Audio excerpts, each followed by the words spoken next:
Imagine this. You are just 10 years old, and suddenly, for the first time in your life, everyone knows your name. They wave at you, they smile at you, they want to be you. It's like you've made it. But instead of joy, you feel blurred, like you've been watching your whole life from outside your body, as if you're not the one living it right now. You see, this was me back in 2018. My story is not unique because it may be yours too. Whether you're 10, 17, or even 24, we all at some point drown in other people's opinions. And the scariest part, we often don't even realize we're sinking until we are alone with ourselves. One day in my primary school in Kuala Lumpur, I was a star, or at least I felt like one. Well, you couldn't really blame me. On my way to class, instead of the usual group hanging at the corridors, the crowd was different that day because they were surrounding me. I swear, in that moment, I might as well have had a bodyguard and sunglasses because it felt like I was walking the red carpet at the Grammys, minus the glitter, the heels, and of course, Beyonce.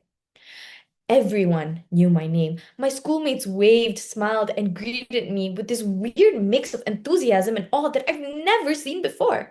It was surreal. I mean, just the day before I was the kid, people passed by like a tree. And now I was the tree, but with Christmas lights. And here's the twist. In that moment, I could not even fake a smile because everything went blur. Pretty unusual for a 10-year-old? Probably. But I was confused because one minute I was that sideline kid who had faked a BTS obsession to be liked, and the next I was suddenly everybody's favorite person, all because of a K-pop band, a song, a trend. In that moment, and for a short while after, I loved it. I mean, which kid wouldn't love the attention? People remembered my name and they included me. It felt like I had unlocked a secret level in school. But then came the Movement Control Order, MCO, the world's longest timeout, where there were no crowds, no school, just silence. And in that silence, I had to sit with none other than myself. But as the days passed, something really unexpected happened. I started thinking clearly for the first time in months. And in that silence, I realized something gut-wrenching. I did not recognize myself anymore. I had faked loving BTS like the rest of my friends, not because I despised them, but because I knew it would make me more likable. I had shaped myself into someone else's version of cool, and when the lights went off, when the notification stopped, I did not know who I was without the applause. Ladies and gentlemen, that is the danger of living for judgment. It is never about you. It's about being the version of you that other people approve of. But here's one truth that I learned. Judgment is loud, but self-acceptance is even louder. We live in a world where validation is instant, likes, views, shares, but self-worth, that takes time, that takes honesty, disconnecting from the noise and asking yourself, who am I when no one's watching me? Did you know that according to the Pew Research Center, 62% of teenagers say that they feel pressured to look good online, and over half admit that they post things just to get more likes? So here is what I'm urging you to do. We need to create spaces at school, online, and even at home where it's safe for people to just be who they are. This isn't just a talk to make people feel good, because I'm talking about real intentional change. Everyone plays a role, parents and adults. They should praise effort, not popularity. Ask their children, what do you like to do? Instead of, oh, this is trending, you should so join it. Social media platforms should implement opt-in features that automatically hide like counts for young users. This is not censorship, but it is protection from performative validation. While some countries have banned social media under 16, some is still not all. And now, the rest of us. The next time you are about to comment, post, or judge someone, pause. Ask yourself, am I lifting someone up or pressuring them and supporting them to be someone they're truly not?